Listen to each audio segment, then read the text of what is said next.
Shalom Bapak Ibu, jumpa lagi di hari ini. Kita akan merenungkan firman Tuhan, kita berdoa. Bapa di sorga, terima kasih kami kembali hendak merenungkan firman Tuhan. Mohon hikmat pengertian Roh Kudus supaya kami bisa memahami dan melakukan dalam hidup kami. Dalam nama Tuhan Yesus. Amin.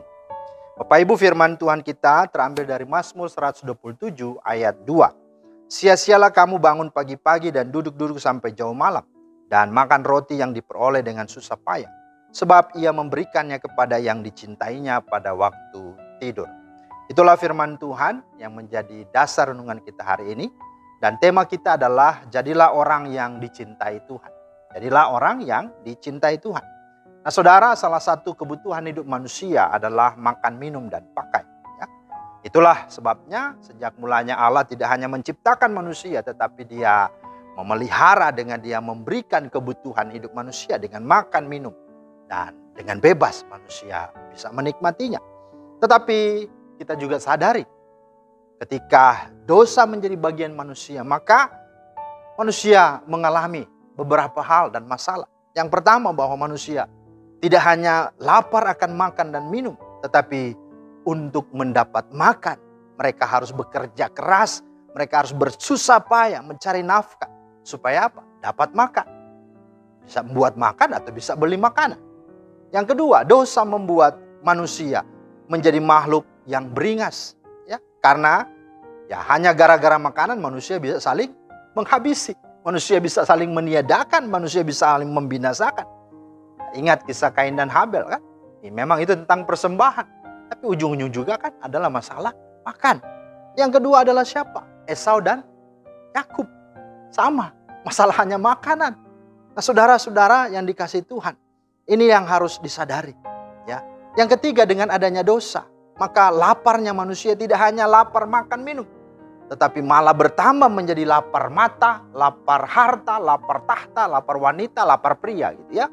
Jadi ada banyak sekali keinginan-keinginan muncul dari akibat dosa. Dan yang keempat, dosa mengakibatkan orientasi manusia hanyalah apa? Hidup untuk makan. Bukan makan untuk bisa bertahan hidup gitu ya. Jadi manusia untuk apa? Ya, hidup hanya cuma makan aja gitu ya. Nah saudara, inilah fakta dan kenyataannya.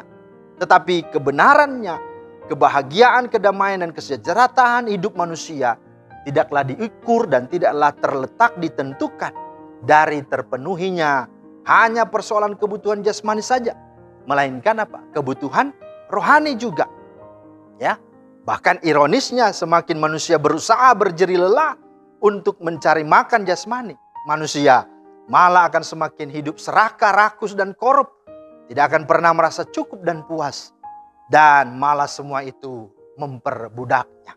Saudara-saudara yang dikasihi oleh Tuhan Yesus Kristus, maka itu sebabnya Mazmur 127 ayat 2 berkata bahwa apa? Sia-sialah kamu bangun pagi-pagi dan duduk sampai jauh malam dan malam. Makan roti yang diperoleh dengan susah payah, sebab Tuhan memberikannya kepada yang dicintainya pada waktu tidur. Nah saudara, ini menarik sekali. Ayat ini bukan berarti bahwa kita tidur-tidur saja, nanti juga diberkati. Bukan itu. Tetapi ayat ini sungguh menarik karena ada satu bagian, kata kunci di situ adalah apa? Di ayat yang bagian 2, di bagian tengah dikatakan apa? Tuhan atau Ia memberikannya kepada yang dicintainya. Nah itu poinnya, yang dicintainya pada waktu tidur. Maksud orang yang dicintainya ini seperti apa dan bagaimana? Orang yang dicintai itu adalah orang-orang yang sungguh percaya kepada Tuhan, yang menghadirkan Tuhan dan yang mengandalkan Tuhan dalam hidupnya, bahkan dalam keluarganya.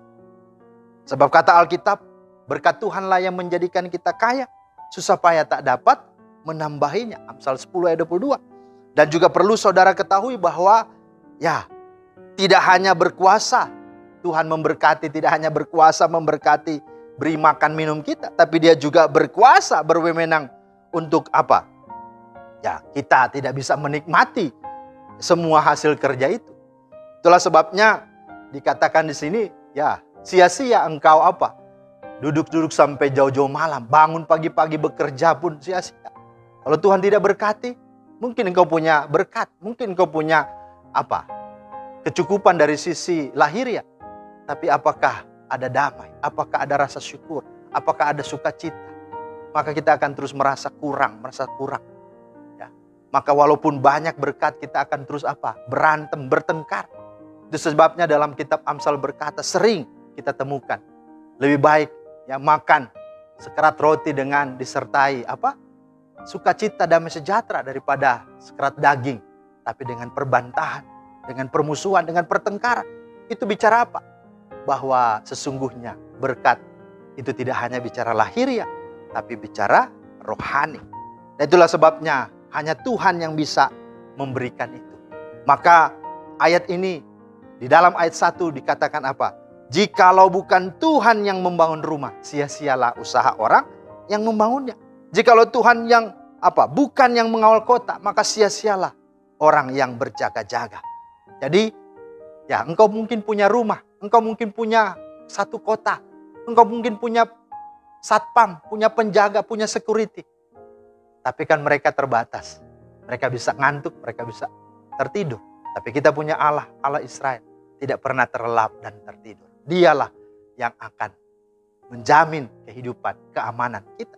Karena itu andalkan Tuhan, hadirkan Tuhan dalam keluarga. Dan itu menjadi komitmen kita. Sebagaimana Yosua 24:15. Tetapi aku dan seisi rumahku, kami akan beribadah. Kami akan percaya.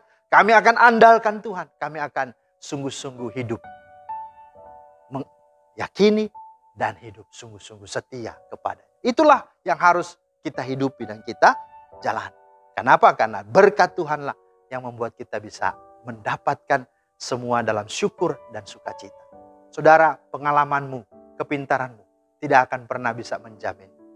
Ini yang disampaikan dalam firman Tuhan ketika Petrus menangkap ikan. Dia punya pengalaman. Dia orang yang memang lahirnya sudah di tepi pantai. Dia seorang nelayan. Tahu bagaimana menangkap ikan. Tahu di mana ikan itu ada. Tapi dikatakan sudah sepanjang malam dan semalam-malaman kami tidak mendapat apa-apa. Tapi ketika Yesus berjumpa dengan dia. Dan ketika dia melakukan apa yang Tuhan katakan. Maka di sana dikatakan apa? Mereka mendapatkan begitu banyak ikan. Dan hampir jalan mereka koyak. Mari saudara, berkat Tuhanlah yang menjadikan kita kaya. Karena itu hadirkan Tuhan dan andalkanlah Tuhan. Mari, apakah engkau ingin menjadi orang yang diberkati Tuhan? Baik jasmani terlebih rohani. Karena itu, jadilah orang yang dicintai Tuhan. Amin. Mari kita berdoa. Terima kasih Tuhan untuk firman-Mu. Kiranya Engkau meteraikan di hati kami dan tolong kami Tuhan. Menjadi pribadi-pribadi, keluarga demi keluarga yang sungguh-sungguh dicintai oleh Tuhan. Dalam nama Tuhan Yesus kami berdoa. Amin. Demikianlah firman Tuhan hari ini kiranya menjadi berkat bagi kita semua. Amin. Shalom.